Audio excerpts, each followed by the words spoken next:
কি বেগুন খেতে ভালো লাগছে না? তাহলে বেগুনটা নিয়ে চিড়ে ভালো করে রসুন ঢুকিয়ে গেঁথে দিয়ে বসিয়ে দিন গ্যাসে। বেগুনটার মধ্যে রসুন গেঁথে দিয়ে বসিয়ে আরেকটা গ্যাসে কড়া বসিয়ে নিয়ে সর্ষের তেল দিয়ে গোটা জিরে ফোড়ন দিয়ে পেঁয়াজ দিয়ে তারপর একটু টমেটো দিয়ে ভালো করে ভেজে নেবো, লাল লাল করে ভেজে নিয়ে তারপর তুলে নেবো। অতিরিক্ত পরিমাণে কালো করে ভাজার দরকার নেই, হালকা করে ভেজে নিয়ে লাল লাল করে তুলে নিলাম। আর এদিকে বেগুনটাকে একটু উল্টে পাল্টে দেবো, বারবার উল্টে পাল্টে দিয়ে ভালো করে পুড়িয়ে নেবো বেগুনটাকে। এই যে দেখছেন পুড়ে পুড়ে এসেছে।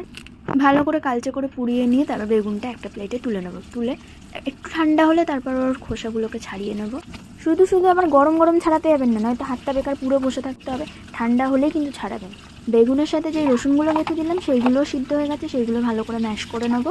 বেগুনের সব খোসা ছাড়ানো হয়ে গেলে তারপর রসুনগুলো ম্যাশ করে নিয়ে লাস্টের সাইডের পেঁয়াজগুলো যেগুলো ভেজে রেখেছিলাম সেইগুলো নিয়ে ভালো করে মাখামাখি শুরু করে দিলাম। আমার তো এই বেগুন ভর্তাটা হলেই যেন আর কিছু লাগেই না, এইটা দিয়ে আমি পুরো ভাত খেয়ে নেবো। কাঁচা পেঁয়াজ দিয়ে তো আমরা খাই, ভাজা পেঁয়াজ দিয়ে কিন্তু আরও সুস্বাদু লাগে। একবার